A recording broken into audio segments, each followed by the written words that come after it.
Hi everybody, Tim Keys here with Tim Keys Real Estate and Royal LePage Wollstonecroft. Today I'm just going to go over a really quick stats update because the market has been changing and you've probably noticed a few differences in the market lately. And I'm just going to walk you through it with a tool that we use as realtors called StatCenter. So on StatCenter, if you see here where my mouse is, we can go all the way back to January 2015 and we can watch the price increase. This is the HPI price, which is essentially a time-based software that uses many different variables to come up with a specific price average over time. And this is for the entire Fraser Valley Real Estate Board, which is everywhere from Abbotsford all the way across to Surrey and down in parts of Delta. So in the Fraser Valley Real Estate Board, the average price for all homes in January 2015 was $436,900. Now if you watch over time, obviously by the time we got to January 2017, we're at $635,600. And now we move to January 2018, we're at $778,100. We're talking about exponential growth here. And now we come to May, we're at $832,200. But look, in June, we've seen the smallest increase between May and June that we've seen since to the beginning of 2016. In fact, it might be even back to 2015. There's been almost no increase. It's $10,000, which can be changed very easily. Maybe a few more expensive properties were listed this last month and the price overall increased. Now, this is very general. We're looking at the Fraser Valley Board overall, and that's a huge area with many different influences in each area. And now something to think about is to recognize that your area is very specific. Now to take a very specific area, what I'll do here is we can look up, let's say, specifically Langley.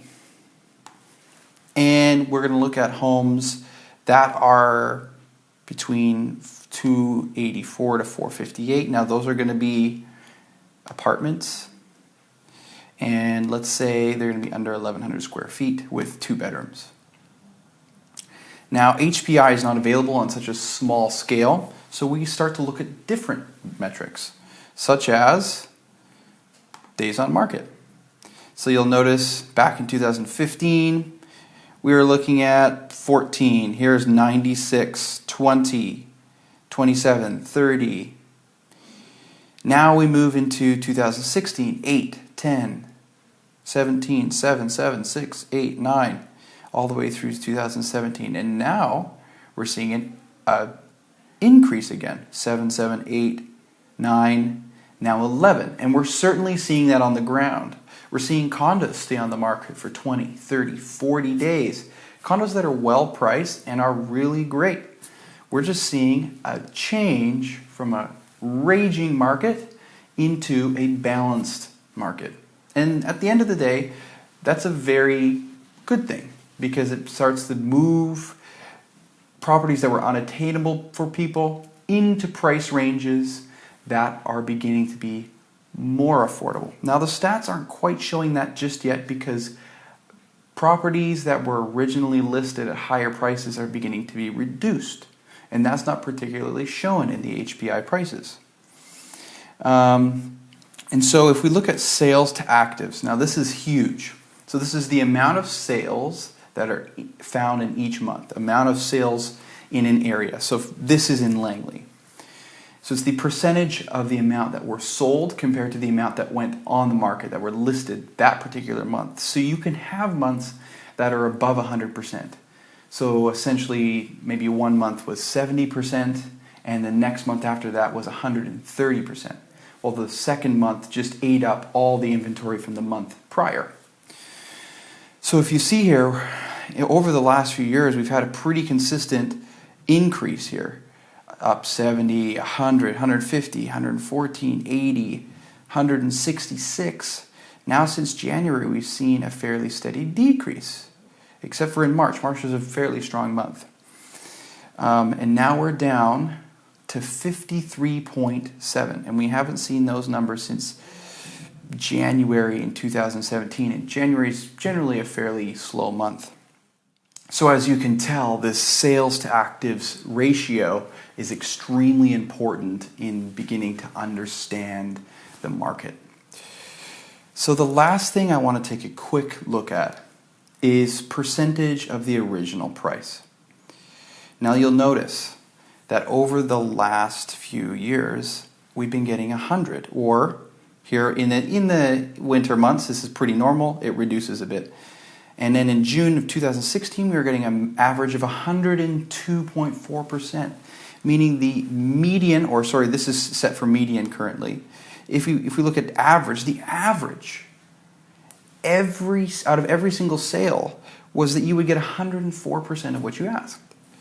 But now, if we go up here, in February, we were still at 101.5, but then we began to see a decline, 100.8, 100.1, 99.1, and now we're down to 97.9, and that's not characteristic for this time of year particularly. This happened early. It's starting in February instead of normal time, which would be probably June, July, August, when it would start to taper off a little bit.